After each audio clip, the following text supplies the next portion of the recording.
Nietsika androany zany araky Fetin'ny Asa azy dia andro fanehoan'ny mpiasa fitakiana famakiana batsilana tsy mety atao aminay mpiasa na zany ataon'ny fanjakana na ataon'ny mpampiasa. Nietsika androany zany ny tena marina dia miangeto izahay ny tanjozotra mandeha makeny amin'ny kianja annexe Mahamasina. Zay ny fahazahoan-dalana azonay farany zany atoa miteny hoe farany nisy zavatra savorovory zany tao na piteraka ny korotana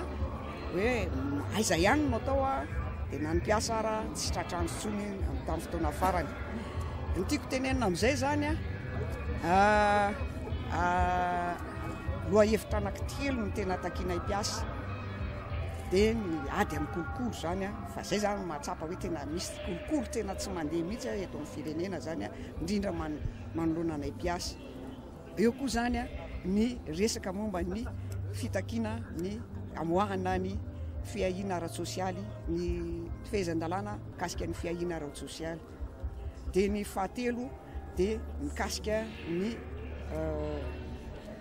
mikasika ny tokony ametrahana aingana ny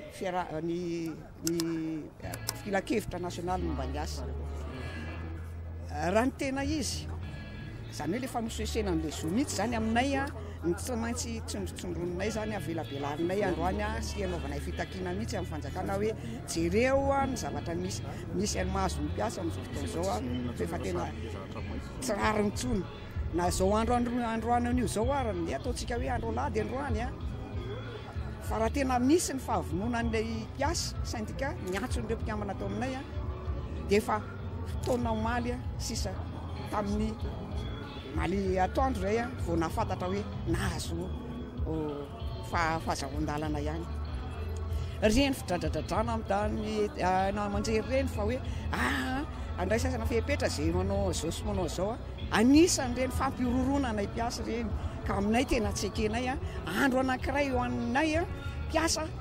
no anaovana zany fihetsika izany zay ka nefa io dia fantatra fa tokony tsy hakana fahazahoan-dalana akory raha ny tena marina fa dia nanao ihany zahay mba ametrahana ny ara-dalàna eto amin'ny firenena. Raha ny zavatra tianay ho tenenina dia zay manokana zany dia mitaky mihitsy ny amoahana aingana ny fehezan-dalàna momba ny asa io momba ny fiahiana sosialy io maika io. Resaka momba ny karama koa tena ilainay maika io. Resaka kolokolo ny resahako teo dia teneninay manokana ny FI.SE.MA io tranonay io kolokolo ny nazahoana nandrodana anany io be dia be ny porofo misy an'izany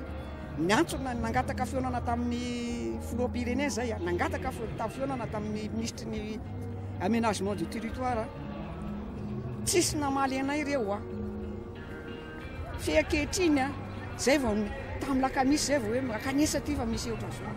10 minitra nandraisana anay gaga hoe tena tsy mety kosa nanaovana an'le izy zany ve ka zay manao hoe aza amaivanina ny sendikan'ny mpiasa fa mbola tsy nisy eotra zao zavatra zao natao teo reran'izao tontolo zao ny fandrodanana baona ny sendika zany ka zay mbola manao antsoavo ary tena milaza fa tsy avelanay io na hoaiza efa fanampon'izany zay efa mitondra ny rahara any amin'ny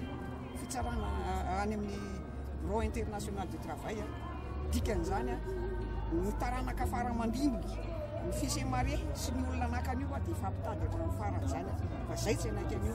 ary zay tsy manaiky mihitsy amin'ny fanjakana hoe nahoana ny ravoravo-tanana fa tsy mandray ndraiky manoloana zany zavatra zany. Resaka kolokolo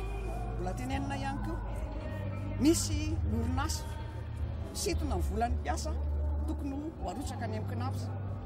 zany zavatra zany nefa tsy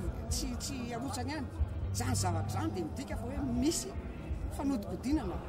vola fonds sociaux amin'ny mpiasa manao fitarainana an'izany zay mpiasa ody marenina ny ao fitsarana nefa raha sanatria izy zany ka hoe mangataka tapaka lambana tapaby fotsiny ary amin'ny mpiasa gadrainy fa maninona manao an'izany fa maninona tsy raisina ny fepetra rehefa hoe tiana ity rehefa tokony isala daholo no fampiarana ny lalàna fa tsy izany zay zany tiana tenenina hoe tsy maintsy tenenina androany ary zay no resaka karama dia mbola anaovana antsoavo tsy mahavelona ny mpiasa malagasy io karama io fa ny antsony ny ministra zay ampiasao io rafitra ny efa nisy teo io dia aloha hiasa andinika ny karama sy ireo tontolo ny asa manodidina ny tontolo ny asa rehetrarehetra. Midika ve zany hoe zamety hoanareo anao fitakiana sa ho any amin'ny anaiky fa anona zahoanay alalana tsy maintsy mandeha azy zay fa ny tiako tenenina araka ny teneko teo hoe misy le kolokolo dia mandritry ny filarana zay ataonay zany dia misy fijanonana kely ataonay eo amin'ny fitsarana dia isy hika ho ataony ny mpiasa torako zany mivady amin'ny kolokolo zay torako zany koa rehefa hoery amin'ny SENA zay dia mijanona kely ihany koa anao hika ihany koa mitaky ny amoahana aingana ny CPS fa mijaly ny mpiasa avy eo zay eny amin'ny annexe stade annexe misy kabary fandomiasa.